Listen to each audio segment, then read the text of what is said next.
ಬೆಳಗಾವಿಯಲ್ಲಿ ಸಾವಿರಾರು ಮಹಿಳೆಯರಿಗೆ ವಂಚನೆ ಪ್ರಕರಣಕ್ಕೆ ಸಂಬಂಧಪಟ್ಟಂತೆ ಸತೀಶ್ ಜಾರಕಿಹೊಳಿಗೆ ದೂರು ನೀಡುವುದಕ್ಕೆ ಮಹಿಳೆಯರು ಸಜ್ಜಾಗಿದ್ದಾರೆ. ಬೆಳಗಾವಿಯಲ್ಲಿ ಸಾವಿರಾರು ಮಹಿಳೆಯರಿಗೆ ಆದಂತಹ ವಂಚನೆ ಪ್ರಕರಣ ಇದು. ಹಾಗಾಗಿ ಸತೀಶ್ ಜಾರಕಿಹೊಳಿಗೆ ದೂರು ನೀಡುವುದಕ್ಕೆ ಮಹಿಳೆಯರು ಸಜ್ಜುಗೊಂಡಿದ್ದಾರೆ.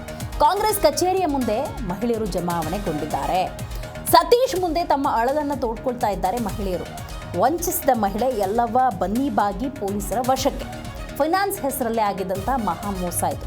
ಸಾವಿರಾರು ಮಹಿಳೆಯರಿಗೆ ಮತ್ತೊಬ್ಬ ಮಹಿಳೆ ಪಂಗನಾಮ ಹಾಕಿದ್ದಾಳೆ. ಹಾಗಾಗಿ ಅವರೆಲ್ಲರೂ ಕೂಡ ಹೋಗಿದ್ದೆಲ್ಲಿಗೆ ಅಂದರೆ ನಾಯಕ ಸತೀಶ್ ಜಾರಕಿಹೊಳಿ ಅವರ ಬಳಿಗೆ. ಸೊ ಅವರ ಹತ್ರ ಹೋಗಿ ತಮ್ಮ ಮನವಿಯನ್ನು ಸಲ್ಲಿಸಿದ್ದಾರೆ. ಹಾಗಾಗಿ ನೋಡಬೇಕು ಒಂದು ಯಾವ ರೀತಿಯ ಕ್ರಮವನ್ನು ತೆಗೆದುಕೊಳ್ತಾರೆ ಅಂತ. ನೀವು ಆ ದೃಶ್ಯದಲ್ಲಿ ಗಮನಿಸ್ಬೋದು. ಬಹಳಷ್ಟು ಮಹಿಳೆಯರು ದೂರು ನೀಡೋದಕ್ಕೆ ಅಂತಲೇ ಹೋಗಿದ್ದಾರೆ. ಬೆಳಗಾವಿ ನಗರದ ಕಾಂಗ್ರೆಸ್ ಕಚೇರಿಯ ಮುಂದೆ 500ಕ್ಕೂ ಅಧಿಕ ಮಹಿಳೆಯರು ಜಮಾವಣೆಗೊಂಡಿದ್ದರು. ಮಹಿಳೆಯರ ವಿರುದ್ಧ ಅಂದರೆ ಆ ವಂಚನೆ ಮಾಡಿದಂಥ ಯಲ್ಲವ್ವ ಬನ್ನಿಬಾಗಿ ಆ ಮಹಿಳೆಯ ವಿರುದ್ಧ ತಮ್ಮ ಅಸಮಾಧಾನವನ್ನು ವ್ಯಕ್ತಪಡಿಸಿದ್ದಾರೆ, ಆಕ್ರೋಶವನ್ನು ವ್ಯಕ್ತಪಡಿಸಿದ್ದಾರೆ ಅಲ್ಲಿದ್ದಂತಹ ಇತರ ಮಹಿಳೆಯರು. ನೀವು ಆ ದೃಶ್ಯದಲ್ಲಿ ಗಮನಿಸ್ಬೋದು. ನೋಡಿ, ಮಧ್ಯಭಾಗದಲ್ಲಿ ಸತೀಶ್ ಜಾರಕಿಹೊಳಿ ಇದ್ದಾರೆ, ಸುತ್ತ ಮಹಿಳೆಯರಿದ್ದಾರೆ. ಅವರೆಲ್ಲರೂ ಹೋಗಿ ಈ ನೀವು ಕನ್ನಡ ನ್ಯೂಸ್ನ ಸ್ಕ್ರೀನ್ ಮೇಲೆ ಗಮನಿಸ್ಬೋದು. ನೀಲಿ ಮತ್ತು ಹಳದಿ ಬಣ್ಣದ ಸೀರೆ ಹುಟ್ಟಿದ್ದಾರಲ್ವ ಯಲ್ಲವ್ವ ಬನ್ನಿಬಾಗಿ, ಈಕೆಯ ವಿರುದ್ಧ ದೂರನ್ನು ನೀಡುವುದಕ್ಕೆ 500ಕ್ಕೂ ಹೆಚ್ಚು ಮಹಿಳೆಯರು ಸತೀಶ್ ಜಾರಕಿಹೊಳಿ ಅವರನ್ನು ಭೇಟಿಯಾಗಿದ್ದಾರೆ.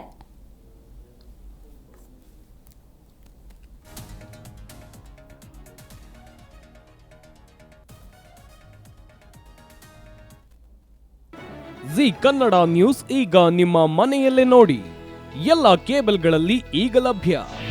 ನಿಮ್ಮ ನೆಚ್ಚಿನ ಜಿ ಕನ್ನಡ ನ್ಯೂಸ್ ಈಗ ಸನ್ ಡೈರೆಕ್ಟ್ ನಲ್ಲಿ number 292, Tata Play number 1664, Jio TV number 1334, NXT digital number 30, in cable number 30, city networks 51, U digital number 162, GTPL number 17, Rockline telecommunications number 42, Shri Basaveshwara cable number 168, rural cable network 60, Vinayaka digital 57, Abhishek cable 821, city channel 53, Siddeshwara cable network 57, ವಿ4 digital infotech 628, Surya digital networks 53, Gajanan digital number 836, Malnad infotech private limited number